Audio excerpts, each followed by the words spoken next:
Aloha, welcome to Tiki Pizza. Great episode today. Me and my little Chihuahua Mookie are hitting in the kitchen. We're going to make some Detroit-style pizza. So check it out.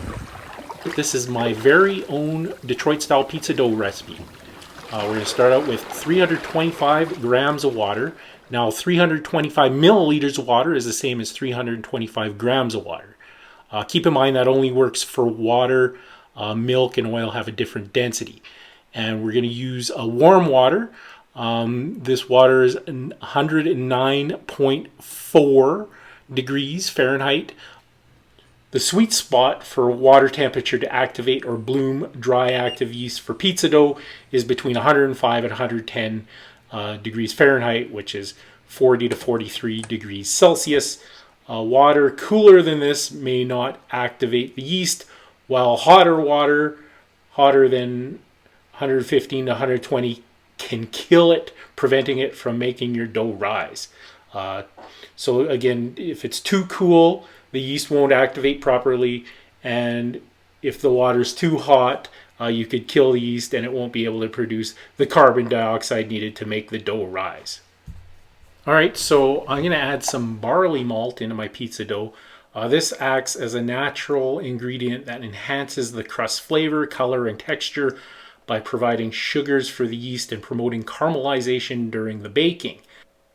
The malted barley contains enzymes that break down the starches into flour into simpler sugars, and then this is going to act with the yeast, leading to a faster fermentation and a better rise.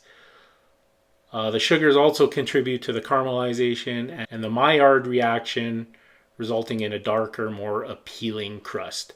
The Maillard reaction basically is just there's flavor in the brown. The malt imparts a subtle sweetness and a more complex flavor to the dough. So what is barley malt? Is barley that has undergone a malting process where it is steeped in water, allowed to sprout or germinate, and then quickly heated to halt the sprouting. It contains the simple sugars and enzymes. This process converts the complex carbohydrates into simple sugars, making the barley sweeter and providing enzymes that further break down the carbs into a more fermentable sugar for the yeast. So I'm just going to add a packet of the pizza yeast. You can get this in any grocery store.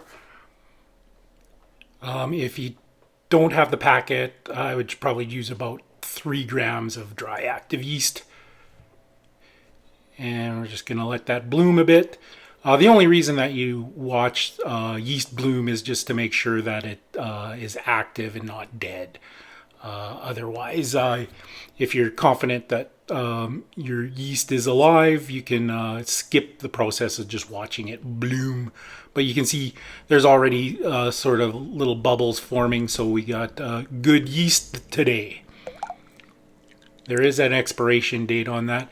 And then we're just going to add 15 grams of extra virgin olive oil.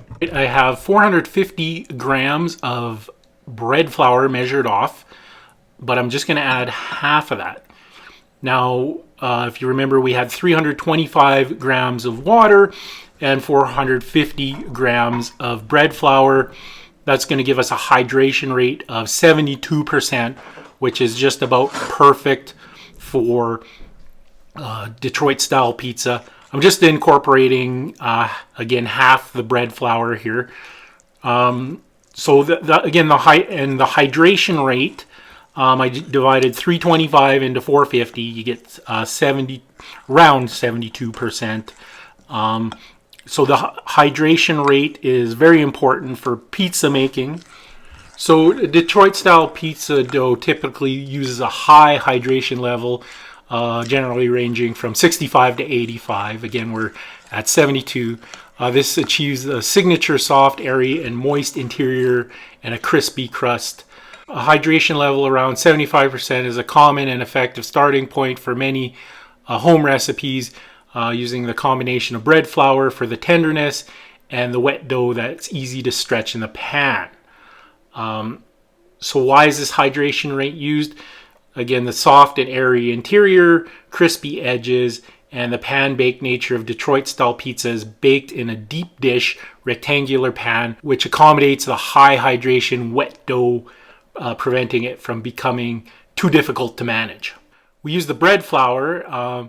It's often preferred over all-purpose flour as it provides the necessary structure and airiness for the high hydration dough.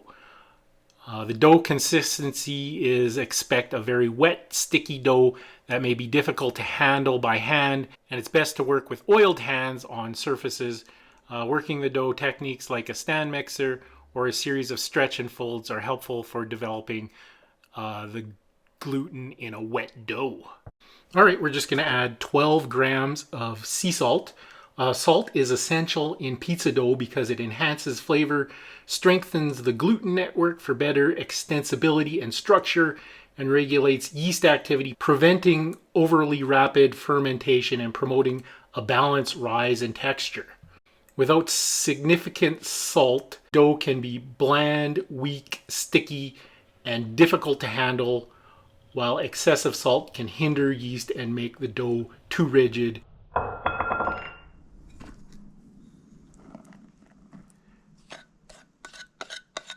All right, I'm just going to add the second half of my bread flour. The original was 450 grams, so I'm adding the rest of the bread flour, which is 225 grams, if my math is correct.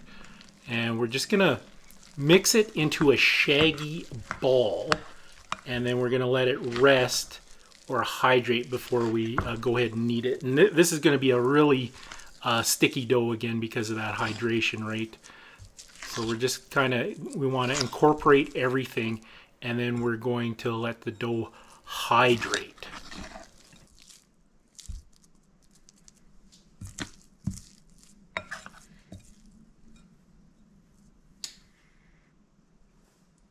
So at this point we're going to take the shaggy ball and we're just going to let it rest. It's actually called hydrating the pizza dough. Before kneading, it's essential because it allows the flour to fully absorb the water, making the dough much more easy to knead.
Alright, so I'm just greasing my square pan with butter. Now if you're going to do this, you have to be careful that you don't burn the bottom. The butter has a greater risk of burning the bottom of your pizza rather than oil of some sort. There, you do need some kind of grease or oil for this type of pizza to get those crispy edges. But I really like the butter, and I think it is worth the risk for the flavor it adds to the pizza.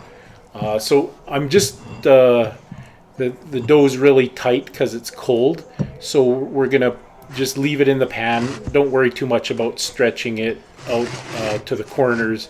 Once it gets to room temperature, it's gonna fill out much easier. So we're just gonna again put a little bit of saran wrap on the pizza here, and then we're just gonna basically let it come to room temperature. It's gonna take at least probably 2 to 3 hours.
Alright, so we got the dough up to room temperature. It was easy to move around.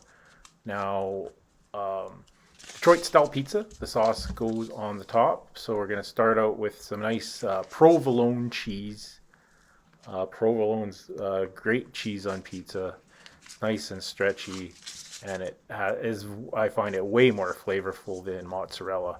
Now, typical Detroit style pizza, they use Wisconsin brick cheese, but it's pretty hard to find in Canada.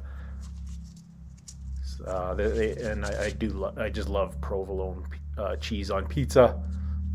So we're just gonna spread it out so everything is covered with the provolone cheese, and then we're gonna add some other cheese around the edges, sort of to make a border, and then the border is gonna form like a crispy caramelized crust around the edges of the pizza.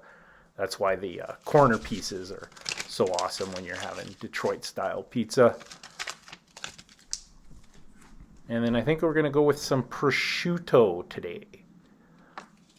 This is a cured ham. Generally, it comes from the Parma region in Italy.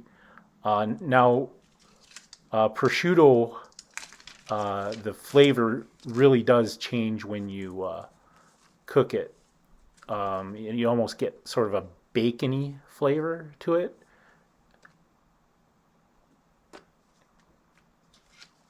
And again, we're going to encompass the whole pizza with my lovely Parma prosciutto ham.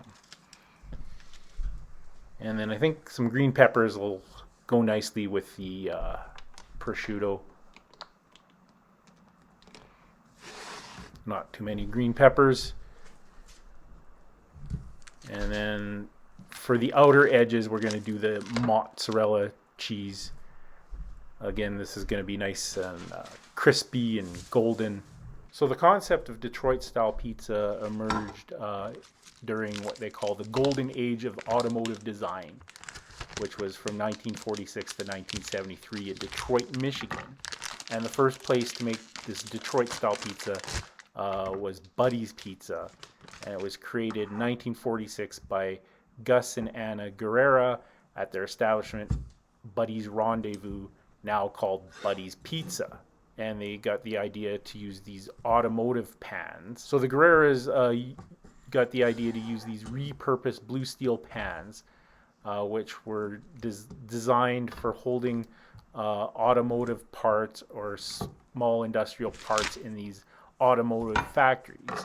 So these pans were thick blue steel, durable enough to withstand the heat of a pizza oven. So the dough actually benefits from a lower temperature and a longer baking time, allowing the crust to develop fully. Because you don't really need that high heat like you use for Neapolitan pizza, this is the perfect pizza to do at home. And then, of course, these square edges give the pizza a signature thick, crispy crust and caramelized cheese edges. So that's what I'm doing here. I'm just cutting off little pieces of cheddar cheese, and I'm going to put them on the corners. I just absolutely love the corner pieces on this Detroit-style pizza. So that cheese is just going to melt down the side, and you're going to get a nice caramelized crust on the outer edges. And I got this, again, I got that mozzarella border, and then I'm putting the cheddar cheese right in the corners, so that cheddar cheese is going to be the corner piece is going to be the coveted piece. And then I'm just going to douse everything with a little bit of Parmesan.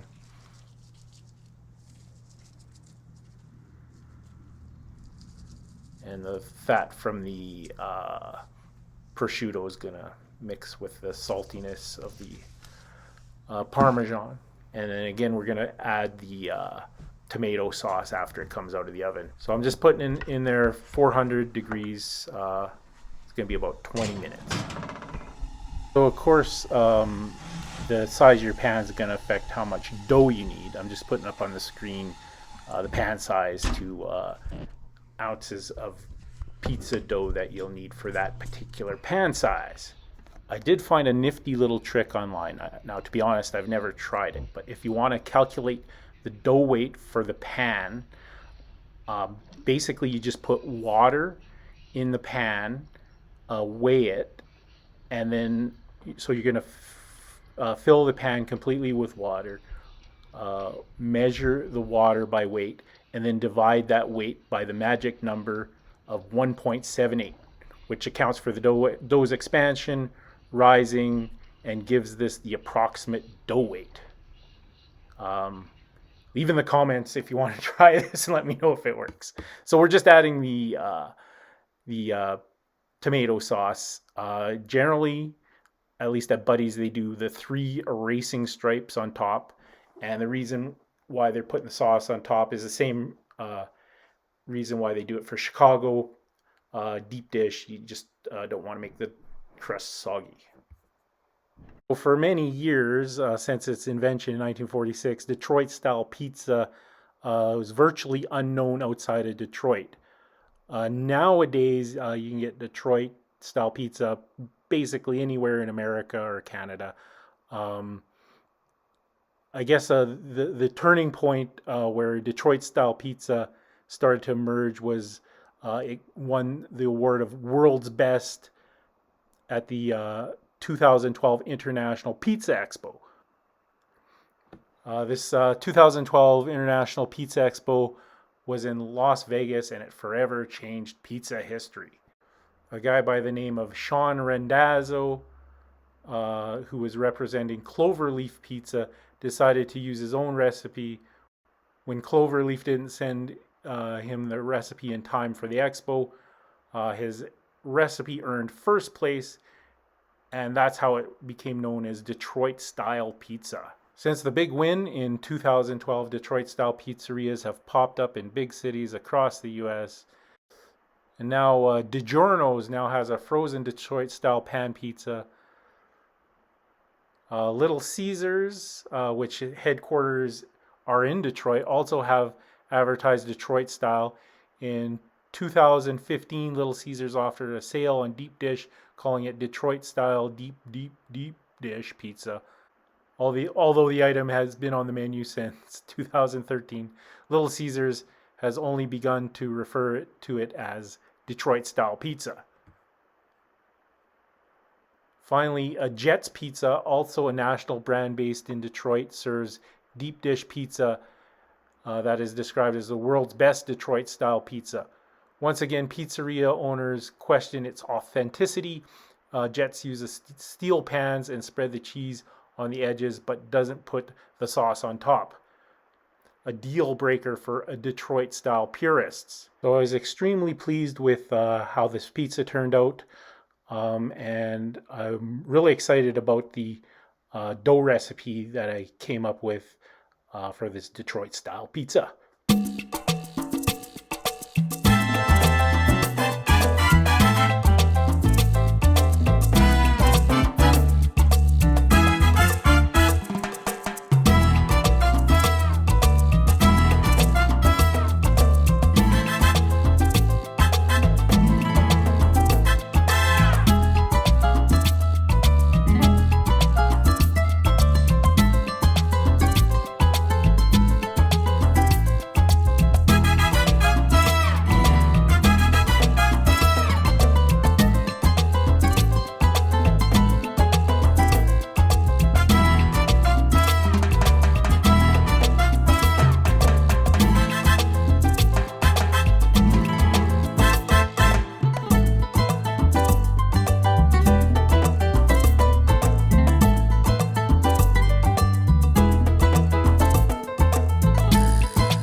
Thanks for watching another episode of Tiki Pizza. I'm Chappie and this is Mookie. Make sure you hit that notification bell. We got a new episode every Sunday. What's that, Mookie? Mookie says nobody moves, nobody gets hurt. See you next time on Tiki Pizza.